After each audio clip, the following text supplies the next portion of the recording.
पहिला lesson final account. बिझनेसमध्ये एकापेक्षा दोन व्यक्ती जेव्हा एकत्र येऊन बिझनेस करतात त्यावेळी फायनल अकाउंट हे तयार करावे लागतं. फायनल अकाउंट या लेसनमध्ये trading account, profit and loss account, partners capital account आणि बॅलन्स शीट असे 4 अकाउंट आपल्याला तयार करावे लागतात. तर प्रत्येकाला प्रश्न असतो की मॅडम पोस्टिंगमध्ये ट्रेडिंग अकाउंटला काय येतं, प्रॉफिट अँड लॉसला काय येतं, बॅलन्स शीटला काय येतं. तर अगदी मी सोप्या भाषेत तुम्हाला सांगणार आहे. तर पहिल्यांदा आपण ट्रेडिंग अकाउंट हे पाहणार आहोत. Trading account for the year ending. Accounting year काय असतं आपलं 31 मार्च आणि ओपनिंग इयर काय असतं आपलं 1 एप्रिल. इथे 2 साईड असतात, एक डेबिट साईड आणि एक क्रेडिट साईड. तुमच्या लेफ्ट हँड साईडला आहे डेबिट, इथे लिहायचं असतं टी, आणि क्रेडिट साईड इथे सी राईट हँड साईडला आहे. Expense and losses debit, income and gains credit. तर पहिल्यांदा आपण म्हणतो आता सपोज मित्रांनो आपल्याला ज्यूसची कंपनी काढायची, मँगो ज्यूस. तर सर्वप्रथम आपल्याला आंबे आणावे लागतात. तर त्यासाठी आपण काही माल काय करतो परचेस करतो, म्हणून आपण इथे डेबिट साईडला तो परचेस. तर कधी कधी काही माल आपल्याला डॅमेज होतो, खराब होतो, म्हणून आपण काय करतो रिटर्न करतो. म्हणून इथे आपल्याला लेस रिटर्न आउट करतो. म्हणजे आपल्याकडे आलेला माल आपण काय करतो तो रिटर्न करतो, म्हणून इथे लेस केलं जातं. तर कधी कधी आपल्या फॅक्टरीमध्ये जास्तीचा अगोदरचा सुद्धा माल आपल्याकडे असतो, त्यामुळे अगोदर ओपनिंग स्टॉक असं दिलेलं आहे.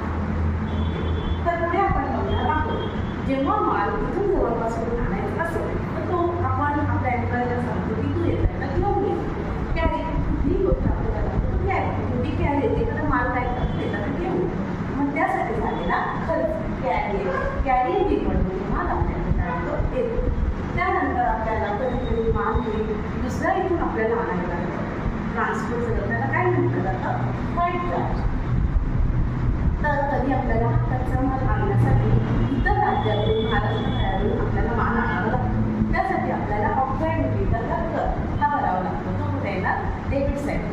त्यानंतर आपला माल हा प्लेन येतो, त्याला इम्पोर्ट ड्युटी आयात कर असं म्हटलं जातं. तर कधी हा माल आपण शिपने आणतो तर इथे आपल्याला कस्टम ड्युटी चार्ज हे चार्जेस आपल्याला भरावे लागतात. एक्सपेन्स आणि लॉसेस हे डेबिट साईडला आहे. त्याचबरोबर आहे पुढे आपल्या कंपनीमध्ये आहेत वेजेस.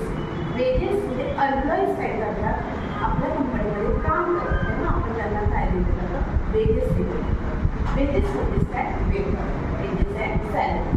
त्यानंतर ही आपली कंपनी जर काही नसेल तर आपल्याला त्या कंपनीचं त्या फॅक्टरीचं आपल्याला रेट द्यावं लागतं. तर ते रेट आपण डेबिट साईडला केली जाते फॅक्टरी रेट.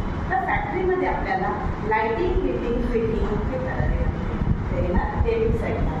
त्यानंतर कधी कधी लाईट जाते, मोठमोठ्या कंपनीमध्ये जनरेटर लावतात, त्यासाठी लागतं मोबाईल पॉवर. त्याचबरोबर आहे फॅक्टरी इन्शुरन्स. माल घेतल्यानंतर तरी त्याचा इन्शुरन्स काढणं गरजेचं आहे, त्यासाठी झालेला खर्च factory insurance. Coal gas water हे येणार डेबिट साईडला. आता आपण सपोज ओनर आहोत तर ह्या सगळ्या गोष्टी आपल्याला एकट्याला मॅनेज करत आपल्याला तरी ना असं त्यावेळी आपण त्या फॅक्टरीमध्ये एक मॅनेजर करतो आणि तो मॅनेजर काय करतो आपल्याला वेजेस देतो, इतर काही गोष्टी फॅक्टरीचं रेंट वगैरे ते सगळं करतो. त्यामुळे आपल्याला मॅनेजरची सॅलरी देणार आहे. त्यानंतर आहे फॅक्टरी एक्सपेन्स. फॅक्टरीसाठी झालेला किरकोळ खर्च तो येणार क्रेडिट म्हणजे डेबिट साईडला. आपली फॅक्टरी आहे त्याचं रजिस्ट्रेशन आपल्याला मिळणं गरजेचं आहे, त्यासाठी रॉयल्टीज. त्यानंतर आहे प्रोडक्टिव्ह वेजेस आणि शेवटी जातं ग्रॉस प्रॉफिट कॅरीड. इन्कममधून एक्सपेन्स लेस केल्यानंतर राहिलेला बॅलन्स ग्रॉस प्रॉफिट कॅरीड. तर मित्रांनो आता आपण बघणार आहोत ट्रेडिंग अकाउंटची क्रेडिट साईड. पहिला आहे सेल्स. आपण हा माल बनवलेला आहे तो कसं विक्री करण्यासाठी आपण बनवलेला आहे. तर आपण तो माल काय करतो सेल्स करतो.